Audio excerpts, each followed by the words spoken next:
Eco 360.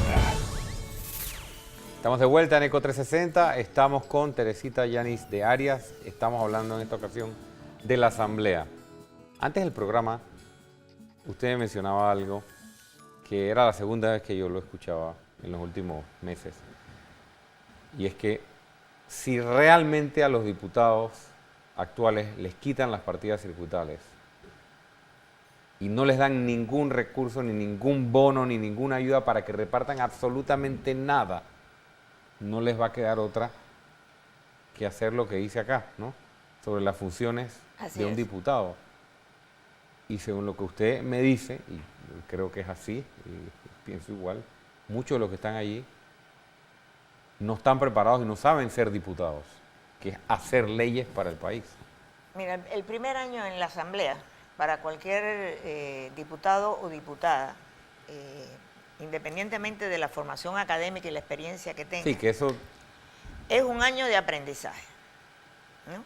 Hay una técnica legislativa, hay una serie de reglas en el debate, pero además hay una serie de otras funciones que cumple el diputado que poca gente conoce, como es la participación en las comisiones.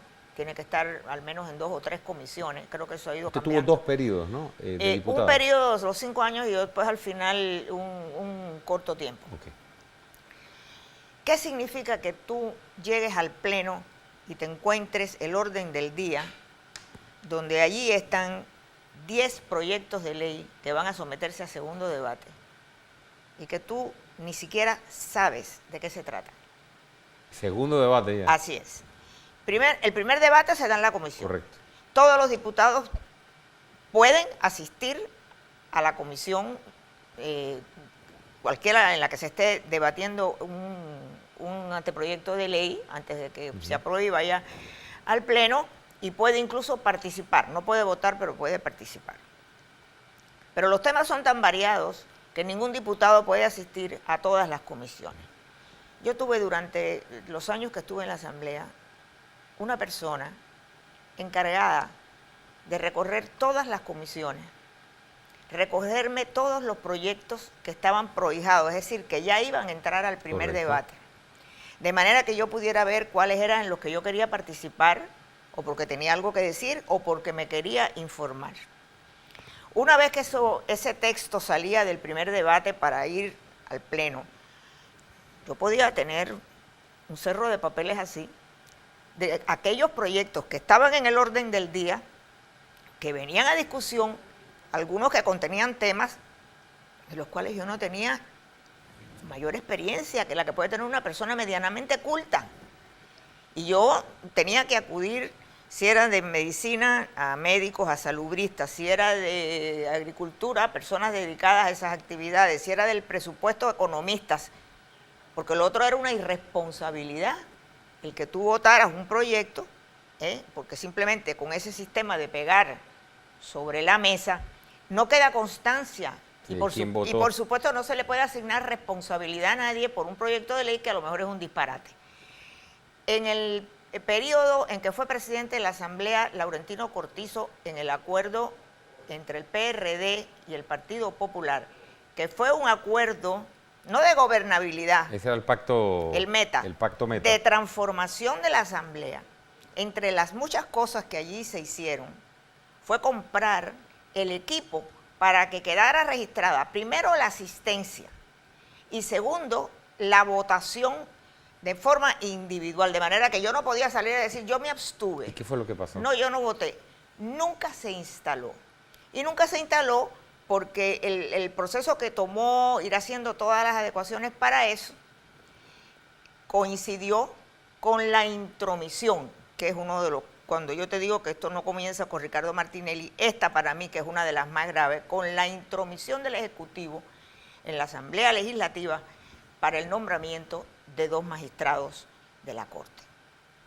En ese momento, ya no es que tú puedes pensar que un magistrado está más capacitado que otro, que es más honesto que otro, que sus fallos son más sabios, más en derecho.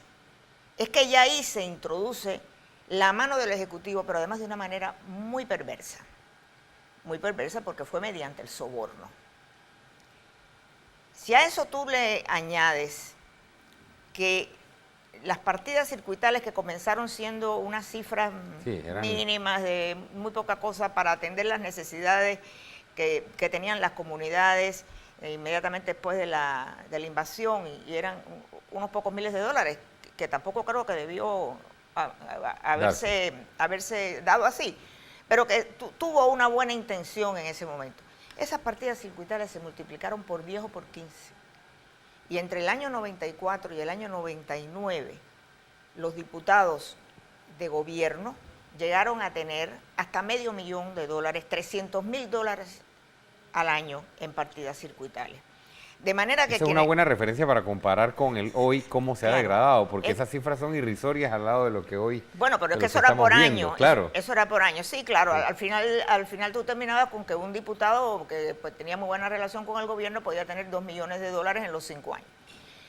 Yo sostuve todo el tiempo, ¿no? Y a mí me tocó un año de partidas circuitales, que la partida circuital era, en el mejor de los casos, un despilfarro, y en el peor de los casos, una fuente de corrupción.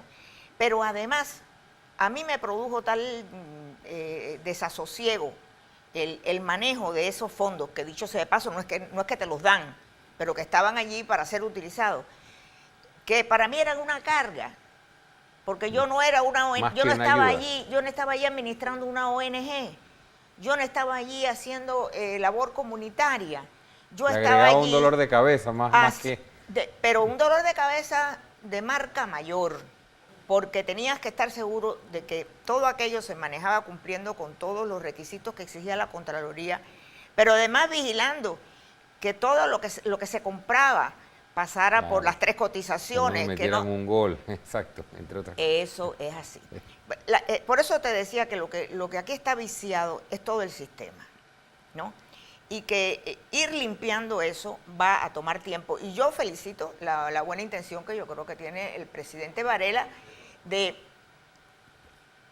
recomponer esto. ¿Usted cree que esto es algo progresivo, el tema de la Asamblea? Agarremos solo la Asamblea, porque hay posiciones por ahí medio radicales, ¿no? Constituyente originaria, sí, hay que cerrar la Asamblea. Sí. Bueno, el tema de la Asamblea es serio y requiere de mucha reflexión y de mucha cautela. Y te digo porque yo he visto en Twitter decir, cerremos la Asamblea, destituyamos los magistrados de la Corte, y yo le he tenido que explicar al que manda el dibujito de nuevo, pero pero es que espérate, es que eso es un golpe de Estado. Entonces, las personas que tenemos una vocación democrática tenemos que saber que las salidas tienen que buscarse dentro del marco constitucional. Para mí, la primera señal de que de verdad se quiera desentar la Asamblea es cerrar el PAN y acabar con las partidas circuitales.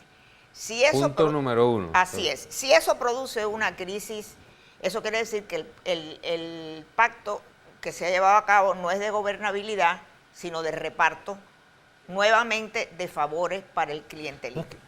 Yo eso lo he dicho acá, de que yo creo que una de las razones, que no se ha dicho, pero una de las razones por las cuales mantienen abierto el PAN es para tener capacidad de negociación con los diputados del PRD. Esa es mi interpretación. Bueno, yo creo que por eso es que... y por eso la gente está... Y que por eso es que hay que exigir el cierre del PAN y la asignación de esos recursos a los ministerios y a las instituciones que son las que ejecutan las políticas públicas y los programas. Si eso no se hace, siempre quedará la sospecha de por qué ha permanecido una institución, y te dicen, bueno, es que la institución no es la que está viciada, sino las prácticas. No, es que la institución está hecha para las malas prácticas. Exacto. Entonces, eso para mí sería pues una cosa de verdad muy tranquilizante. Y las leyes que la misma Asamblea tiene que pasar, porque ese es el otro ángulo. Mientras hablamos del asentamiento, hay leyes que ya debieron haberse pasado si realmente hay un compromiso, el tema del blindaje, el tema de volver a reformar la ley de contratación pública para tapar todos los huecos que se le hicieron y otras iniciativas más que ya debieron. Pero estamos atrapados, como te decía, en no entender la función del parlamentario. Por ejemplo, hay parlamentos que se reúnen una vez a la semana, 3, 4 veces al mes, pero los debates que se dan allí son debates serios, son los debates políticos, por eso se llaman parlamento, porque allí se va a hablar y a discutir sobre los grandes problemas nacionales. Aquí se han presentado una serie de proyectos que desde el punto de vista constitucional y legal son verdaderos disparates. Pero hay otros que no tienen ningún sentido. Por ejemplo, que un presidente de la Asamblea se jacte de que en mi periodo se aprobaron 125 leyes. Sí, como si fuera un tema Como si eso fuera un tema de cantidad y no de calidad.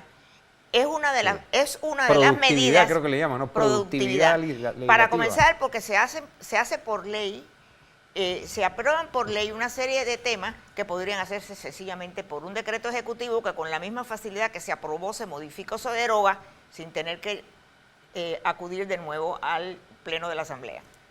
Vamos al cambio y al regresar, el último bloque, vamos a hablar de política y algo de Cuba también. Ya volvemos.